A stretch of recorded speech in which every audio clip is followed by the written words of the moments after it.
Hey guys, Coach Tracy. I'm back this Thursday for part 2 of our hip health series. Last week we talked about one of the first important factors in terms of hip health, and that is properly structuring your warm-up. This week I want to go over part 2 of that, which is bracing capacity.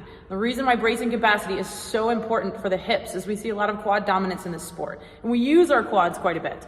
We tend to overuse them, and we put a lot of stress on the hip flexors, and we tend to see a lot of weak posterior chains, imbalances in glute strength, and or very weak bracing capacity. One of the reasons why this bracing capacity and this ability to hold tension, specifically in the low ab, is so important is so that we can get the posterior chain to fire better under load.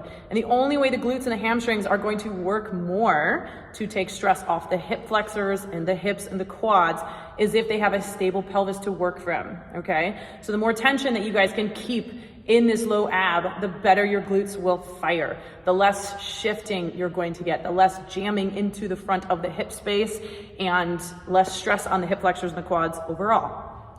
One of my favorite drills for this is a pin squat. So guys, for the pin squat, we're going to start the athlete at a relatively high height. We're not going to be moving very far. We only want to be lowering about 3 to 5 inches. We're going to be well above parallel for this. And we're going to work on slowly building weight and getting the athlete to a fairly heavy load at this depth and this height. So they're not moving the weight very far, but they're working on staying centered in the feet with tons and tons of core tension, especially in that low ab. When we set up under the bar, we're going to get our feet set in our squat stance. I'm going to bring myself down into the bar, and then I'm going to move the bar into position over me, okay?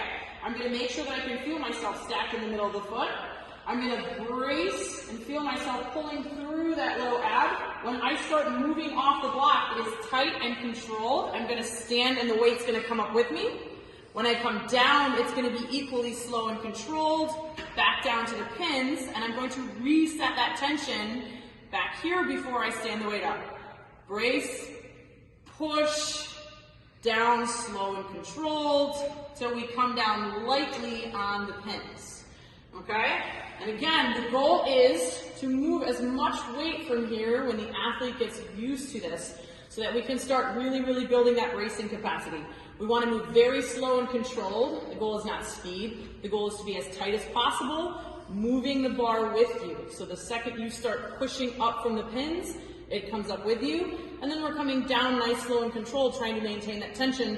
And as you guys saw, I'm not moving very far because the goal is just to move a lot of weight with as much tension as possible. When the athlete gets used to this position and they're moving quite a bit of weight from here, then we're going to take the pins down a couple notches and we're going to slowly move towards the floor. And the goal is to keep that same tension, the same balance in the foot, trying to minimize any shifting of the hips as much as possible and turn those glutes on.